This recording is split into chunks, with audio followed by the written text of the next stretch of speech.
Bonjour à tous, bienvenue sur Ambient Discovery, un podcast musical qui parle de musique ambiante, new age, expérimentale et j'en passe. Tous les mois, je vous présente des sorties qui m'ont particulièrement touché, que ce soit par la qualité de leur production, mais aussi par l'artiste et son univers. Je suis Alexandre, je suis producteur de musique ambiante avec mon pseudo Le Code depuis de nombreuses années. Alors, je vous annonce que je suis très content de reprendre le micro pour animer ce podcast. Pour les personnes qui ont suivi mes aventures passées, j'avais déjà un podcast consacré à la musique ambiante et que j'animais avec mon ami Gaëtan sous le projet Belle Brume. Malheureusement, le manque de temps a eu raison d'Ambient Travelers, c'était le nom de ce podcast, et j'ai envie de dire que ce nouveau podcast, c'est la suite d'Ambient Travelers. Alors, qu'est-ce qu'on va retrouver dans ce format ? Comme je disais en intro, je vais présenter différentes sorties dans les genres ambiantes, des choses issues de mes goûts personnels, mais aussi de ma curation sur Submitub ou Groover. J'ai envie de vous faire découvrir l'ambiante et pour ceux qui connaissent déjà, peut-être vous faire écouter des choses à côté desquelles vous seriez passé. Et puis j'ai aussi envie de reprendre les interviews des artistes francophones avec ce podcast pour qu'ils nous parlent de leur univers, de leurs projets, de leur inspiration et d'avoir des discussions sur plein de sujets avec eux. J'ai quelques noms en tête pour commencer et vous pourrez me contacter à ce sujet dans quelques temps si vous souhaitez participer à ces interviews. J'ai aussi décidé de rassembler les différents podcasts que j'ai, puisque peut-être que vous ne le savez pas, mais j'ai un autre podcast consacré à l'ambiante qui s'appelle Ambient Daily. Ce podcast-là, je publie tous les mois ou 2 fois par mois des mix ambiantes, des dernières sorties ambiantes, pareil, issues de ma curation. Et donc voilà, j'ai envie de rassembler tous ces podcasts sous une seule entité qui s'appelle Ambient Daily. J'ai peut-être aussi une idée pour un 3e podcast, mais je vais essayer de ne pas me surmener, on verra plus tard. En tout cas, pour suivre tous ces podcasts, rendez-vous sur Instagram, l'Instagram d'Ambient Daily. Je vous ai mis le lien dans les notes de cet épisode. Allez, trêve de bavardage, on est là pour parler de musique ambiante et c'est ce que nous allons faire durant les prochaines minutes, prochaines heures. Et on va commencer cet épisode avec une soumission que j'ai reçue via Submitub par le duo français Double Danger. Alors Double Danger, c'est un duo novateur de compositeurs et producteurs musicaux basé à Paris et qui a rapidement fait sa marque dans l'industrie musicale et cinématographique. Formé en 2023 par la collaboration de Xavier Co et Douglas Cavana, ce duo apporte une approche unique et audacieuse à la composition musicale contemporaine. Double Danger est né de la rencontre donc entre ces 2 musiciens autodidactes et qui se sont associés avec une ambition claire, transcender les approches conventionnelles et académiques de la composition musicale. Alors leur projet artistique se définit par une volonté affirmée de repousser les limites établies et d'offrir aux œuvres qu'ils accompagnent une expérience artistique qui va au-delà des normes habituelles. L'essence même de Double Danger réside dans leur propension à prendre des risques créatifs, à explorer des territoires sonores inattendus et à rechercher une unicité qui propulse une œuvre artistique hors de sa zone de confort. Cette philosophie créative se reflète dans chacune de leurs compositions, qu'il s'agisse de bandes originales pour le cinéma ou de productions pour des artistes musicaux. Le tableau est posé. Alors avant Double Danger, chacun des membres avait une belle carrière musicale avec l'écriture de musique pour des courts-métrages ou même des marques comme Yves Saint Laurent par exemple. Le duo a rapidement connu le succès avec leur travail sur la bande originale du film d'horreur Vermine en 2023, réalisé par Sébastien Vanitschek. Ce film a connu un parcours remarquable sur la scène internationale, clôturant la Settimana della Critica au prestigieux festival de la Mostra de Venise et remportant de nombreux prix dans plusieurs festivals. Cette première collaboration cinématographique majeure a solidement établi la réputation de Double Danger dans le milieu de la composition musicale pour le cinéma. Alors, je ne sais pas si vous avez vu le film. Si vous êtes arachnophobe, faut éviter. Et puis, pour les autres qui n'ont pas vraiment peur des araignées, regardez-le, c'est une vraie réussite d'un film d'horreur français. On est vraiment loin des nanars qu'on a pu nous servir par le passé. Vraiment, c'est vraiment réussi. Et aujourd'hui, Double Danger nous propose une nouvelle sortie, à savoir un single ambiante portant le nom de 5 AM, When the World Still Dreams, et je vous laisse le découvrir.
Bon, on est loin de la BO de Vermine, qui était beaucoup moins rêveuse que cette track et qui a fait du bien, je dois le dire. Deuxième découverte du mois, et on reste en France puisque nous partons à la découverte du nouvel album de Ghost in the Loop, alias Aurélien Buron. Alors Aurélien, plus connu sous le nom donc de Ghost in the Loop, est un artiste multifacette qui a développé une identité musicale unique à la croisée de la technologie et de la nature. Ce producteur de musique électronique, ambiante et expérimentale, se distingue par son approche artistique singulière et ses performances dans des environnements naturels extrêmes. Aurélien a commencé son voyage musical à l'âge de 14 ans en apprenant la basse avec des amis du collège inspirés par un concert de rock chrétien qu'ils avaient vu ensemble.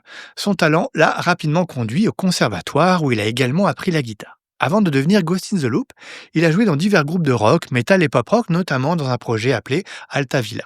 C'est durant le confinement de mars 2020, en pleine pandémie du Covid-19, qu'Aurélien s'est lancé dans l'apprentissage de la production musicale électronique. Cette période marque un tournant décisif dans sa carrière, développant dès lors une forte envie d'enregistrer dans des lieux extraordinaires en plein air. Je pense d'abord à des concepts et des images. Ensuite, j'écris de la musique en fonction de ça, explique Aurélien pour décrire son processus créatif. Cette approche conceptuelle se reflète parfaitement dans ses œuvres, qui transcendent la simple création musicale pour devenir des témoignages sensibles à notre environnement. L'un des projets les plus marquants de Ghost in the Loop est certainement Le Chant de la Glace, un album enregistré sur le glacier de Zinal en Suisse, à 2100 mètres d'altitude et par moins 7 degrés. Pour cette création audacieuse, Aurélien a transformé les sons naturels du glacier, craquement de la glace, écoulement d'eau de fonte, écho des montagnes environnantes, en composition musicale évocatrice. Ce projet ne représente pas uniquement une prouesse technique, mais porte également un message environnemental fort, en témoignant de la disparition des glaciers et en sensibilisant au changement climatique. D'ailleurs, 50% des profits de certains de ces projets sont reversés à des associations ou des organisations dédiées à la lutte contre le changement climatique. En ce mois de mars, il sort un album sur le label canadien Imaginary North et qui est une sélection de tracks perdues au fin fond de ses disques durs, parfois inachevées mais qui restent très cohérentes dans son ensemble. Et j'ai choisi Between the Blur Line, bonne écoute.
On va maintenant traverser la Manche et nous rendre en Angleterre pour découvrir le nouvel EP de Rafa, qui a une magnifique pochette, je dois bien le dire. Alors Rafa, c'est un projet musical ambiante du musicien, compositeur et producteur britannique Andrew Robinson.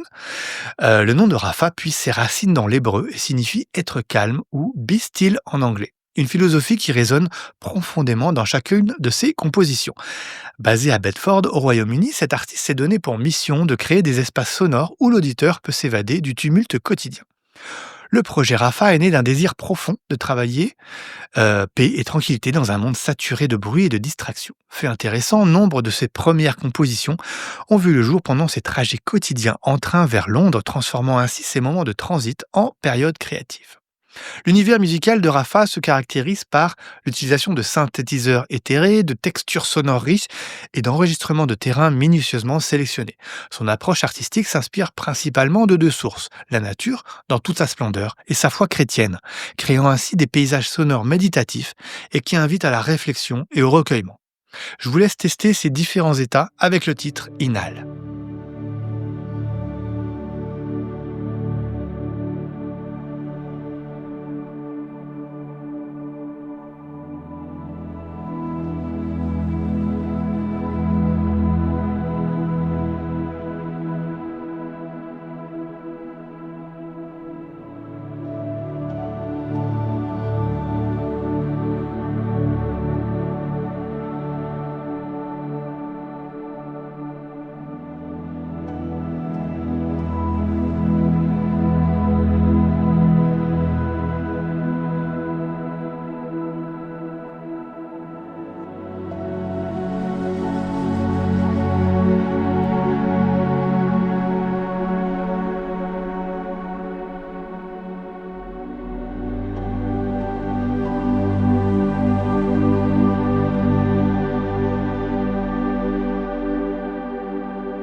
On change une nouvelle fois de pays pour nous rendre cette fois-ci en Italie à la découverte de Edoardo Gastaldi. Alors Edoardo Gastaldi, né en 1998 à Venise, s'est imposé comme un compositeur de musique ambiante et néoclassique reconnu dans le monde du cinéma et des médias numériques.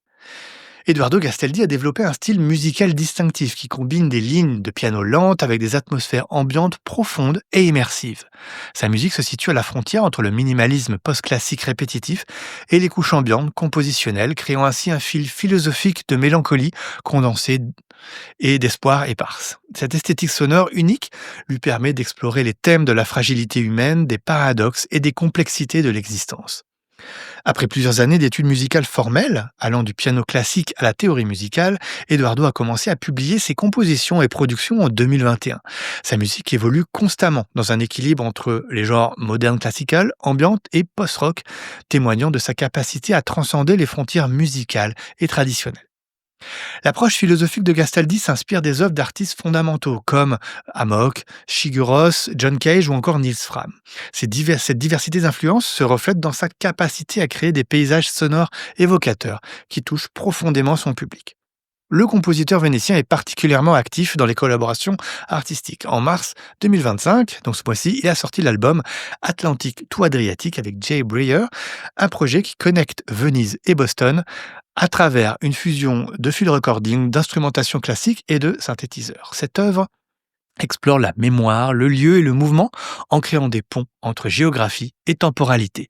Et je vous laisse découvrir That Saturday, issu de cet album.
Alors pour moi, ce titre, c'est une ambiance vraiment incroyable. C'est minimaliste, c'est beau, il y a rien à acheter, c'est magnifique. Petit aparté avec Eduardo, on se connaît maintenant depuis un petit moment. On s'était contacté lors d'un enregistrement pour Ambient Travelers, on l'avait chroniqué avec Gaëtan. Et du coup, il nous avait contacté. Et depuis, c'est devenu quelqu'un, un ami, je dirais un ami virtuel, puisqu'on s'est jamais rencontré pour de vrai. Mais voilà, c'est quelqu'un avec qui je parle régulièrement, j'échange et avec qui j'ai fait beaucoup de collaborations. Et c'est pas fini, il y a d'autres choses qui arrivent qu'on va faire ensemble. Donc voilà, c'est toujours un plaisir de parler d'Eduardo euh, par n'importe quel média. Partons maintenant en Belgique, Samata. On part à la rencontre de Samata, qui est un projet ambiante du musicien et photographe belge Gert Stockmans. Ce médecin de profession, âgé de 43 ans, a commencé sa carrière musicale relativement récemment, en 2020. Son parcours artistique est d'autant plus remarquable qu'il équilibre sa carrière médicale avec ses passions créatives. Le nom Samatha n'est pas choisi au hasard. Il provient du sanskrit et signifie tranquillité de l'esprit ou calme mental, reflétant parfaitement l'essence méditative de sa musique. Cette référence à une pratique bouddhiste ancienne de méditation illustre l'intention artistique derrière le projet, créer des espaces sonores propices à la réflexion et à l'apaisement. Avant de se concentrer sur Samatha, Gert Stockmans était également connu comme photographe musical, principalement pour le groupe post-metal Psychonaut. En 2023, il prend la décision difficile de quitter son rôle de photographe afin de se consacrer plus de temps, à ses projets musicaux personnels et à sa famille. La musique de Samatha se caractérise par des compositions ambiantes, méditatives. Dans une interview, Gert Stockman explique que ses sessions d'enregistrement reflètent son état d'esprit en quête de Samatha, parfois sombre, parfois plus légère. Il espère que les auditeurs peuvent ressentir l'émotion qu'il met dans sa musique et peut-être même s'y identifier ou y trouver du réconfort. Son album Magenta a été décrit comme ayant des pads longs, lents et des textures intrigantes, une atmosphère apaisante. Ses compositions créaient donc des paysages sonores superposés qui se déploient patiemment, attirant l'auditeur dans leur monde de manière presque imperceptible. Lors d'une interview, Stockmans a révélé que ses influences musicales étaient très variées, en termes de genre allant du black metal à l'ambiante minimaliste. Cette diversité d'inspiration contribue sans doute à la richesse et à la profondeur de ses compositions. Et c'est ce que nous allons découvrir dans Saline Embrace, sorti ce mois-ci.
C'est maintenant la rubrique Mare Nostrum de l'épisode. Alors en effet, pour ceux qui ne savent pas, je gère le label ambiante Mare Nostrum. J'ai de nombreuses sorties tout au long de l'année.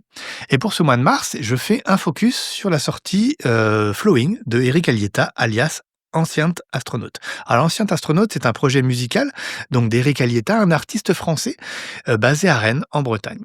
Son œuvre se distingue dans le paysage de la musique électronique contemporaine par une approche immersive et contemplative, plongeant l'auditeur dans des voyages cosmiques aux confins de l'espace et de l'âme. Et je vous laisse découvrir Floating.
Alors avec Eric, nous ne sommes pas à notre coup d'essai puisque il a déjà sorti plusieurs singles sur Mare Nostrum, notamment dans le cadre des compilations, et c'est toujours un plaisir de sortir sa musique. Je dirais qu'au fil des ans, il a évolué dans ses outils, dans ses sons.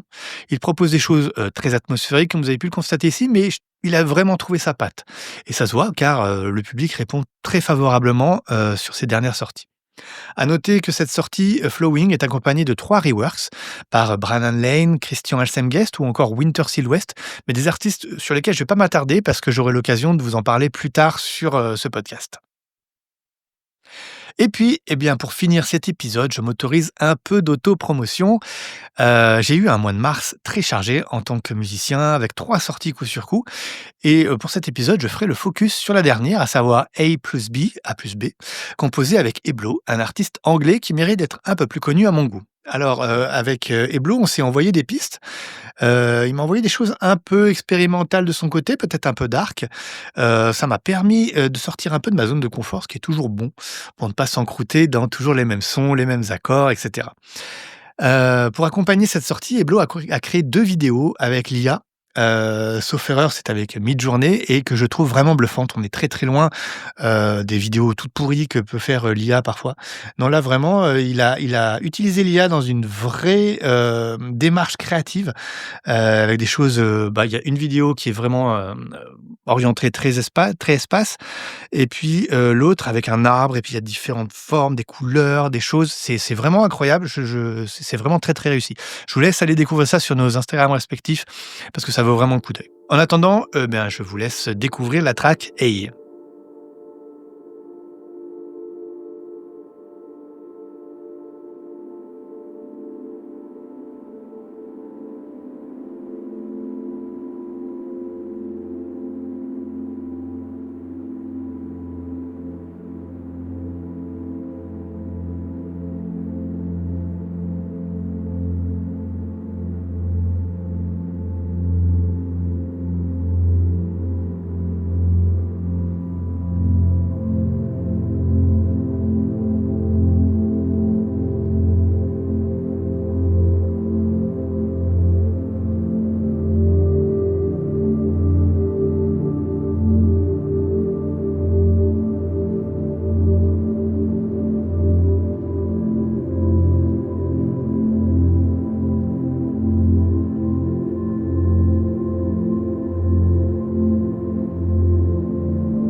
Voilà, écoutez, bien, c'est la fin de cet épisode. J'espère que cette sélection vous a plu et que ce contenu vous a plu aussi. Pour moi, comme je vous le disais en intro, c'était vraiment un vrai plaisir de reprendre le micro. Je vous invite donc à suivre le podcast sur Instagram, Ambient Daily. Je vous mets le lien dans les notes de cet épisode. Et puis aussi vous abonner sur les plateformes de podcast, Spotify ou Apple Podcast. Et puis, mettez-moi une pluie d'étoiles sur ces deux plateformes, Apple Podcast, Spotify, pour m'aider à faire connaître le podcast. Je vous donne rendez-vous le mois prochain pour la sélection d'avril. D'ici là, portez-vous bien. Bye bye!